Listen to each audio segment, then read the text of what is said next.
উপস্থিত সম্মানিত মুসলিমরা,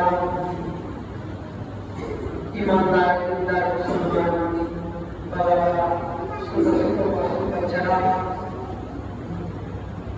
আজ পবিত্র মহাবারী দিন খুব বরকতময় একটা দিন।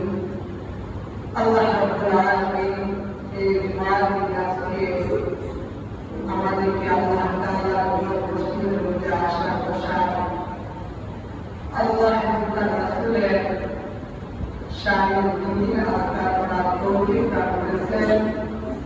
সেই জন্য আমরা আল্লাহ রাব্বুল আলামিনের দরবারে মন প্রাণ পূজা করে কালিমাত শুকর জ্ঞাপন করি। আলহামদুলিল্লাহ, আলহামদুলিল্লাহ। কারণ আল্লাহ রাব্বুল আলামিনের দয়া আর মেহেরবানিতে আজকে আমরা মসজিদের মধ্যে আসতে পেরেছি। কারণ আল্লাহ রাব্বুল আলামিনের দয়া সবকিছুর মালিক একমাত্র আল্লাহ রাব্বুল আলামিন। কারণ আল্লাহ রাব্বুল আলামিন যাকে দিনের জন্য কবুল করেন তাকে আল্লাহ রাব্বুল আলামিন দিনের জ্ঞান দান করেন। আল্লাহ রাব্বুল আলামিন যাকে পছন্দ করেন, ভালোবাসেন, তাকে নেক কাজ করার তৌফিক দান করেন। আল্লাহ রাব্বুল আলামিন আমাদেরকে ভালোবেসেছেন, আমাদেরকে এই জুমা নামাজ আদায় করার জন্য আল্লাহ তাআলা আমাদের মসজিদের মধ্যে আসা করেছেন।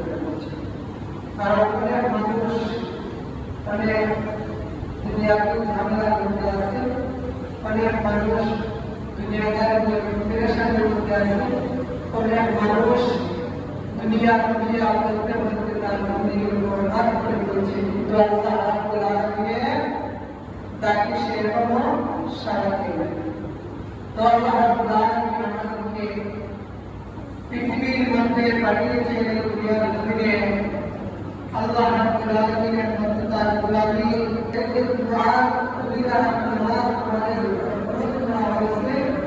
এই নামাজগুলো আমরা আদায় করার জন্য আল্লাহ রাব্বুল আলামিন হাদিস শরীফের মধ্যে বলেছেন, নামাজ দিন কোন মানুষ সবার আগে গোসল করে পাক পবিত্রতা অর্জন করে কাউকে প্রশ্ন না দিয়ে আল্লাহ তাআলার বড় মসজিদের মধ্যে এসে আলোচনা শুনে কুরআন শুনে যেখানে জায়গা পেল সেখানে বসে বসে দুই রাকাত ফরজ নামাজ আদায় করে মসজিদের হক যথাসম্ভব পালন করে মসজিদের বাইরে হয়ে যায়। আল্লাহ রাব্বুল আলামিন ওই বান্দা এই গুনাহকে অপর গুনাহ করে সুন্নাত গুনাহ পালন করে। সুবহানাল্লাহ।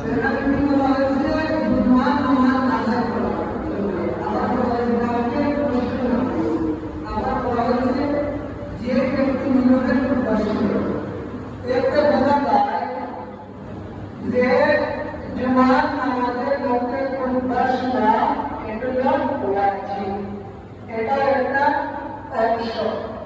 কারণ আমরা অনেক সময় বলে থাকি জুমার নামাজের পূর্বে খুতবার চলাকালীন অবস্থায় কথাবার্তা বলা নিষেধ। অনেক সময় আমরা বলে থাকি, কারণ হাদিসের মধ্যে এসেছে তোমরা খুতবা মনোযোগ সহকারে শুনো, নিয়মের শুনো, এই সময় কোনো কথাবার্তা চলবে না।